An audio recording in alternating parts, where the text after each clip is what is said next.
Hey there, how's everyone doing this evening? Next video, this one will be a little bit shorter, a little bit simpler. Um, we'll just do a video of building drive shafts, which we also are referred to as CVDs. MIP has made CVDs for the off-road racing stuff for years. CVD stands for constant velocity drive, which is the style of joint instead of a U-joint. And of course, being MIP makes the drive shafts, they're a CVD drive shaft for all the axial stuff, but obviously we're implying them for the monster trucks. But I got some stuff pre-prepped, but I'll still go through the process. Just going to build one drive shaft, and actually just going to build even one shaft because everything goes exactly the same.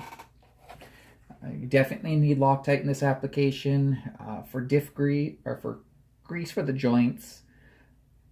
I use black grease, which is used for thrust balls and ball differentials. It works fantastic for this application. They do come with the grease, and they even come with the Loctite as well. But I just use this stuff because I have plenty of it, and I've always used it with great success. But just about any of the greases for stuff will work for this application. So first off, what we'll do is, and these have been pre-Loctited. You'll usually let it sit for a while, but just for video purposes, let's see here, put a little bit of Loctite on both set screws. And drive shaft pins have already been Loctited, so they're ready to go. Grab the set screw. Screw it into the barrel, and just flush is fine. And then what I'll do is take grease,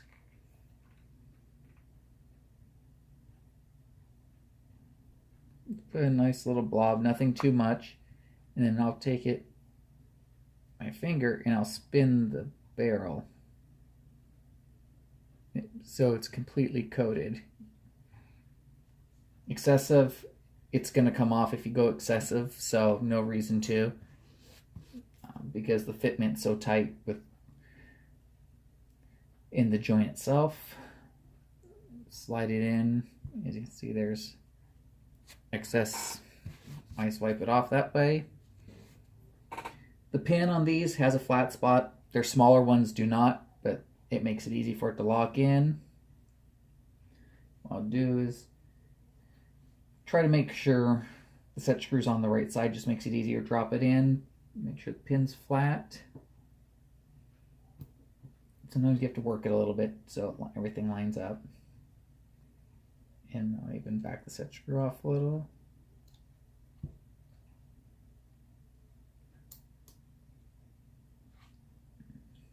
Push the pin all the way through.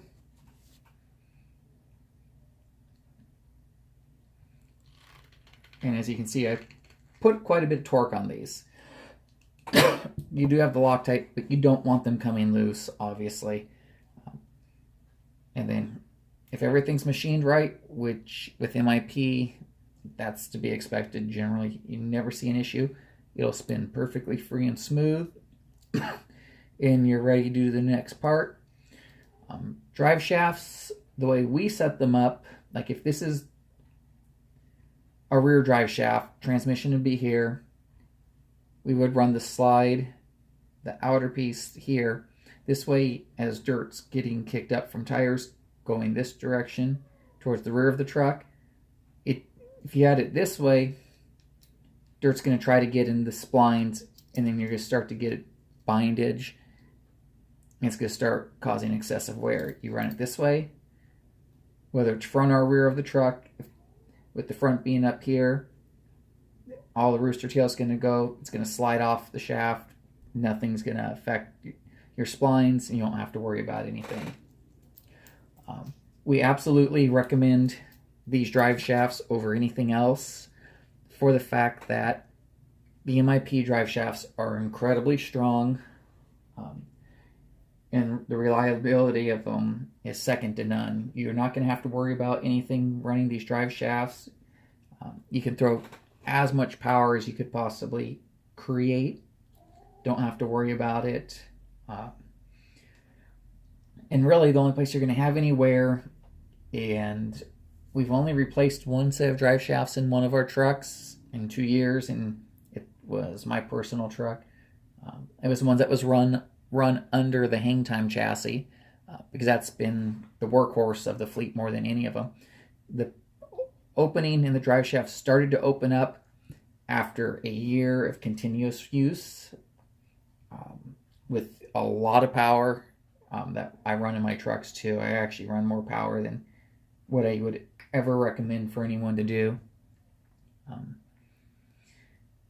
So with that being the test bed, getting a full year out of the drive shafts, you really can't ask for much more. Yeah, they're a little expensive, but when you consider a year of running on a set of drive shafts, that I've seen them go for $55 to $65, even though retail is $75. To have something that's strong, reliable, it's the only way to go. Going with the plastic drive shaft that's a little bit lighter. Lighter is not always better. In certain applications, weight gives you durability, and the durability far outweighs a little bit of performance benefit, which in the long run you don't have the performance benefit because you have durability issues. And nowadays you can produce enough power with the brushless stuff to more than make up for the weight difference. So now we got a full drive shaft, nice and free, ready to drop in the truck. If you have any questions on this, give us a call. Tried to make it a quick video, not a whole lot else involved with these, and we'll have more videos coming soon. Thanks for watching.